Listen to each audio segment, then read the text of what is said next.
पिछले लेक्चर में हमने एक्सरसाइज नंबर 5.1 के पहले 5 क्वेश्चंस को सॉल्व किया।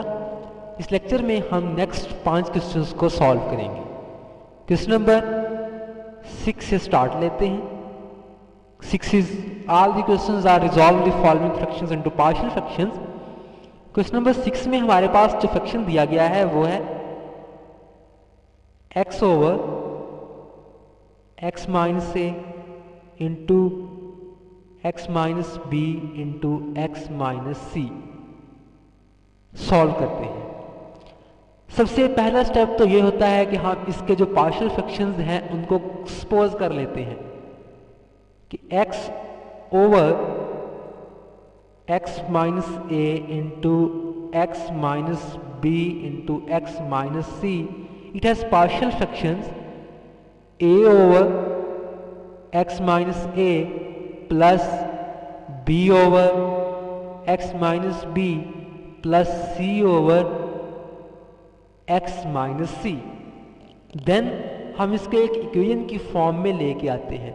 जो चीज़ हमारे पास डिनोमिनेटर में होती है उसको ख़त्म कर देते हैं।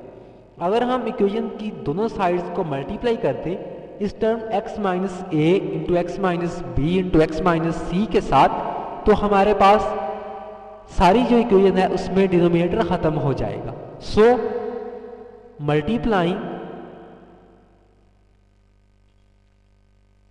Both sides by x minus A into x minus B into x minus C, जब मल्टीप्लाई करेंगे तो ये हमारे पास इक्वेशन इस तरह की बन जाएगी x is equal to a into x minus B into x minus c plus b into x minus A into x minus c plus c into x minus A into x minus B.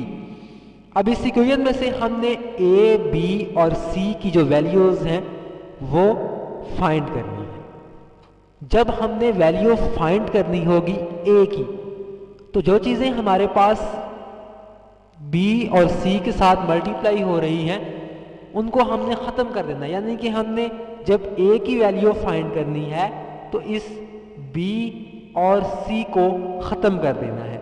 इसको ख़त्म करने के लिए जो चीज़ इनके साथ multiply हो रही होगी, जो लीनियर फैक्टर्स मल्टीप्लाई हो रहे होंगे उनको ज़ीरो के इक्वल पुट कर देंगे। अब अगर इनमें से हम x माइनस ए दोनों में कॉमन आ रहा है, इस x माइनस ए को ज़ीरो के इक्वल पुट कर दें तो हमारे पास ये b और c जो हैं ये ख़त्म हो जाएंगे। जब हम x माइनस ए को ज़ीरो के इक्वल पुट करेंगे, put x minus a is equal to 0, तो हमारे पास x की वैल्यू आएगी x is equal to a। ये जो x की वैल्यू है a, ये हम इस इक्वेशन में जहां जहां पे x होगा वहां वहां पे पुट कर देंगे। जब पुट कर देंगे तो ये हमारे पास आ जाएगा x की जगह पे a is equal to a into a minus B into a minus c. b भी ख़त्म हो जाएगा और c भी ख़त्म हो जाएगा, क्योंकि जब यहाँ पे x की जगह पे a आएगा तो ये इसको ज़ीरो कर देगा। तो b भी ख़त्म हो गया और c भी ख़त्म हो गया और हमारे पास a की जो वैल्यू है, a की वैल्यू हमारे पास आ गई a is equal to a over a minus B into a minus C. बिल्कुल इसी तरीके से जब हमने c की वैल्यू फाइंड करनी होगी तो हम b और a के साथ जो चीज़ कॉमन होगी उसको ज़ीरो के इक्वल पुट कर देंगे। अब इसमें कॉमन है x माइनस सी, एक्स माइनस सी को ज़ीरो के इक्वल पुट कर देंगे तो x इज इक्वल टू होगा a। तो हमारे पास c की जो वैल्यू है वो आ जाएगी c is equal to c over c minus a into c minus b। बिल्कुल इसी तरीके से जब हमने b की वैल्यू फाइंड करनी होगी तो जो चीज़ें a और c में कॉमन हैं उनको हम ज़ीरो के इक्वल पुट कर देंगे। जब उनको ज़ीरो के इक्वल पुट कर देंगे तो हमारे पास b की वैल्यू आएगी b is equal to b over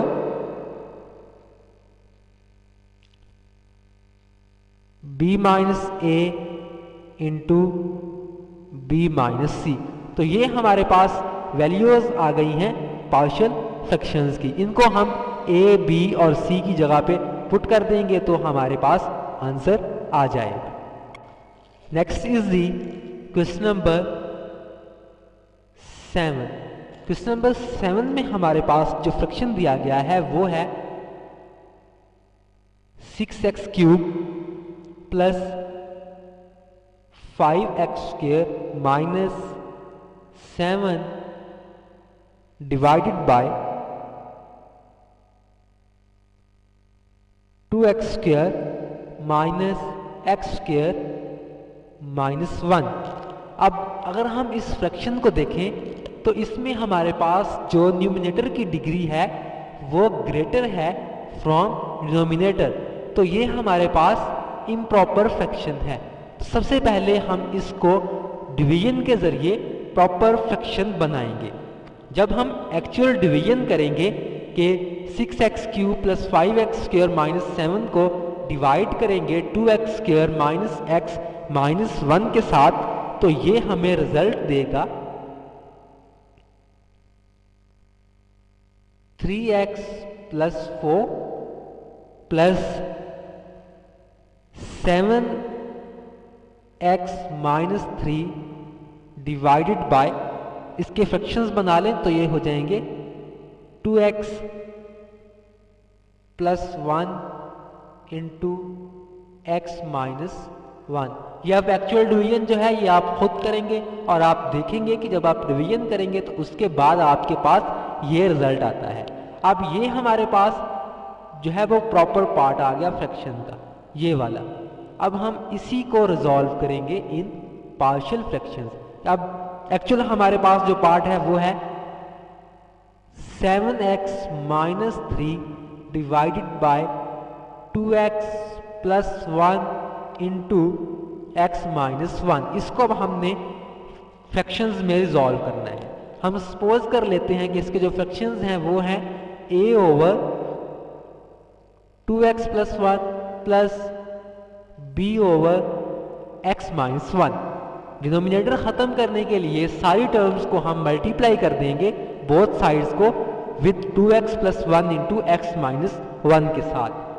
multiplying both sides bye 2x plus 1 into x minus 1।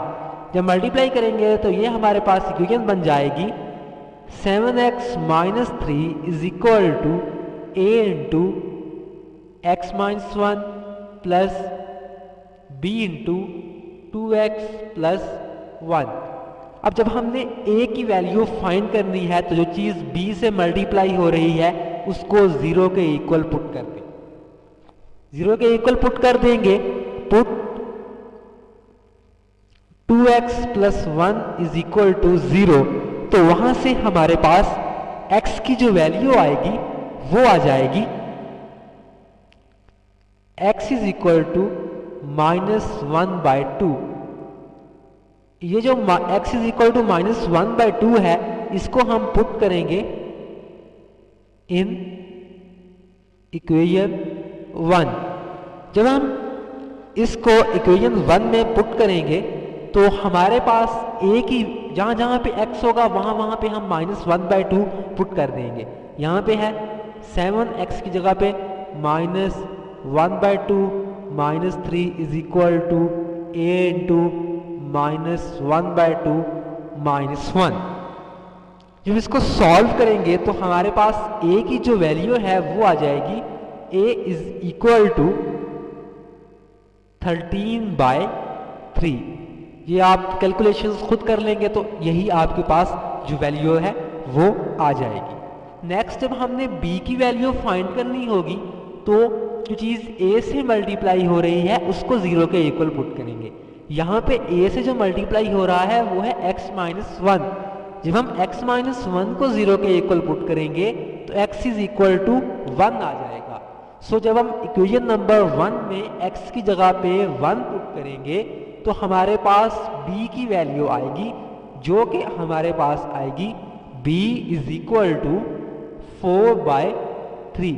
ये भी आप खुद करेंगे। इस इक्वेशन नंबर 1 में x की जगह पे 1 पुट कर देंगे। x की जगह पे 1 पुट करेंगे तो ये a वाला पार्ट तो खत्म हो जाएगा, सिंपली ये b वाला पोर्शन रह जाएगा और ये लेफ्ट हैंड साइड पे 7x-3 रह जाएगा। इसको आप सॉल्व कर लेंगे तो आपके पास b की जो वैल्यू है वो 4/3 आ जाएगी। अब ये जो a और b की वैल्यूज हैं ये हम पुट करके अपना जो आंसर है वो ले आएंगे कि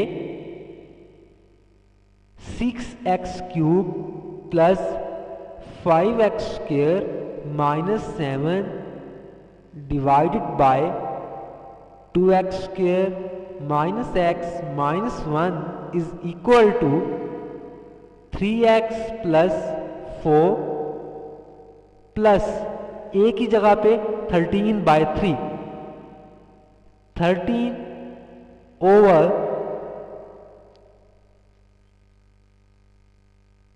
2x plus 1 into 3 plus b की जगह पे 4/3, 4 ओवर 3 इंटू x माइनस 1।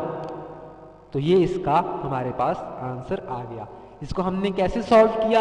सबसे पहले ये हमारे पास एक इम्प्रॉपर फ्रैक्शन था, उसको प्रॉपर बनाने के लिए हमने एक्चुअल डिवीजन की। एक्चुअल डिवीजन के बाद जो हमारे पास प्रॉपर पार्ट आया फिर उसको हमने रिजॉल्व किया इन पार्शियल फ्रैक्शंस में। उसके सबसे पहले हमने पार्शियल फ्रैक्शंस सपोज कर लिए, फिर उसके बाद जो हमारे पास डिनोमिनेटर था उसको दोनों साइड से ख़त्म करने के लिए बोथ साइड्स को हमने मल्टीप्लाई किया with 2x plus 1 into x minus 1 के साथ। तो वहाँ पे हमारे पास एक इक्वेशन आ गई। उस इक्वेशन में से a की वैल्यू फाइंड करने के लिए हमने x को -1/2 पुट किया और b की वैल्यू फाइंड करने के लिए हमने x को 1 पुट किया। तो हमारे पास a और b की वैल्यूज आ गई, वो हमने a और b की जगह पे पुट कर दी, तो हमारे पास पार्शियल फ्रैक्शंस आ गए। क्वेश्चन नंबर 8 और 9 जो हैं उनमें हमारे पास जो है इम्प्रॉपर फ्रैक्शंस दिए गए हैं, उनको बिल्कुल उसी तरीके से आप खुद सॉल्व करेंगे जिस तरीके से क्वेश्चन नंबर 7 को सॉल्व किया है। Then is the question number 10। Question number 10 में हमारे पास फ्रैक्शन दिया गया है 1 over 1 minus ax into 1 minus bx into 1 minus cx। इसको हमने रिजॉल्व करना है इन पार्शियल फ्रैक्शंस। सबसे पहले बिल्कुल वही स्टेप्स हैं कि हम सपोज करेंगे कि इसके जो पार्शियल फ्रैक्शंस हैं वो होंगे कि 1 over 1 minus ax into 1 minus bx into 1 minus cx is equal to a over 1 minus ax plus b over 1 minus bx plus c over 1 minus cx।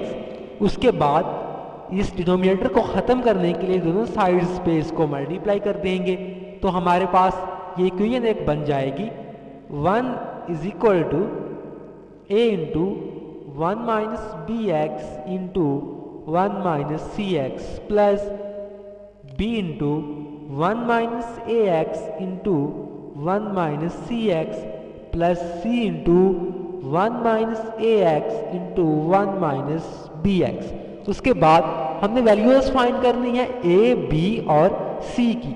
जब हमने a की वैल्यू फाइंड करनी होगी तो जो चीज़ b और इस c के साथ कॉमन मल्टीप्लाई हो रही होगी उसको 0 के इक्वल पुट कर देंगे। यहाँ से 1 माइनस ax जो है ये दोनों के साथ कॉमन मल्टीप्लाई हो रहा है तो इसको 0 के इक्वल पुट कर देंगे। जब हम इस 1 माइनस ax को 0 के इक्वल पुट करेंगे तो put 1 minus ax is equal to 0, तो हमारे पास x की वैल्यू आएगी x is equal to 1 over a। ये जो x is equal to 1 over a है इसको हम पुट करेंगे इस इक्वेशन नंबर 1 में।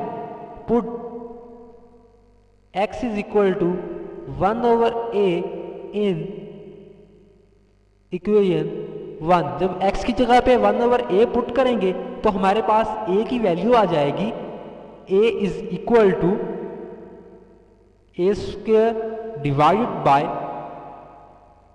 a minus B into a minus c. Similarly जब हमने b की वैल्यू फाइंड करनी होगी तो जो चीज़ a और c के साथ कॉमन मल्टीप्लाई हो रही होगी उसको 0 के इक्वल पुट करेंगे और वहां से x की वैल्यू फाइंड करके इस इक्वेशन में पुट कर देंगे। जब हमने b की वैल्यू फाइंड करनी है तो a और c के साथ कॉमन क्या मल्टीप्लाई हो रहा है, ये 1 माइनस बी एक्स। इस 1 माइनस बी एक्स को 0 के इक्वल पुट करेंगे तो x की वैल्यू आएगी 1/b। जब हम x is equal to 1/b put करेंगे इन इक्वेशन 1 तो हमारे पास b की वैल्यू जो है वो आ जाएगी b is equal to b square divided by b minus a into b minus c. Similarly c की वैल्यू फाइंड करने के लिए हम x की जगह पे 1/c पुट करेंगे और हमारे पास c की वैल्यू आ जाएगी c is equal to c square divided by c minus a into c minus b. अब हमारे पास इसको हमने जो वैल्यूज आई है a b और c की उसको यहाँ पे हमने पुट कर देना है तो हमारे पास ये फ्रैक्शंस आ जाएंगे। So 1/1 minus A X into 1 minus B X into 1 minus C X is equal to A की जगह पे ये वैल्यू पुट कर देनी है A square divided by a minus B into A minus C into 1 minus A X plus b की जगह पे b की वैल्यू पुट कर देंगे जो कि है b square divided by b minus A into b minus C into 1 minus B x plus यहाँ पे c की जगह पे c की वैल्यू पुट कर देंगे that will be c square over c minus A into c minus B into 1 minus C x. And finally, the last question of exercise number 5.1, question number 11. It has fraction x square plus a square divided by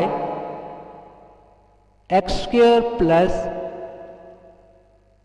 b square into x square plus c square into x square plus d square।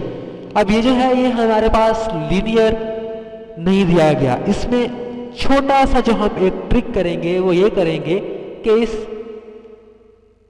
x square को किसी और variable के equal put कर देंगे। Late के मैं इसको y के इक्वल पुट कर देता हूं तो देन ये हमारे पास इस फॉर्म में आ जाएगा y plus a square divided by y plus b square into y plus c square into y plus d square. उसके बाद हम इसको बिल्कुल उसी तरीके से ही सॉल्व करेंगे जिस तरीके से हमने बाकी जो क्वेश्चंस हैं इस एक्सरसाइज के उनको सॉल्व किया। आई थिंक कि अब आप खुद जो हैं वो इस क्वेश्चन को कर लेंगे कि जिस तरीके से बाकी क्वेश्चंस को आपने किया। जब आप सॉल्व करेंगे, मैं सारे स्टेप्स नहीं लिख रहा, सिंपली मैं वैल्यूज लिख रहा हूं जो आपके पास आएंगी ताकि आप खुद सॉल्व करके उसको कंपेयर कर लें। सॉल्व करेंगे तो आपके पास ए की जो वैल्यू है वो आएगी A is equal to A square minus B square divided by C square minus B square into D square minus B square और b की वैल्यू आपके पास आएगी b is equal to A square minus C square divided by B square minus C square into D square minus C square, और C की value आपके पास आएगी A square minus D square divided by B square minus D square into C square minus D square. आप खुद इसको solve करके check कर लेंगे तो आपके पास यही जो वैल्यूज हैं वो आ जाएंगी, और देन वो अब डेफिनेटली आप पुट करके सॉल्व कर लेंगे। So this is the end of exercise number 5.1।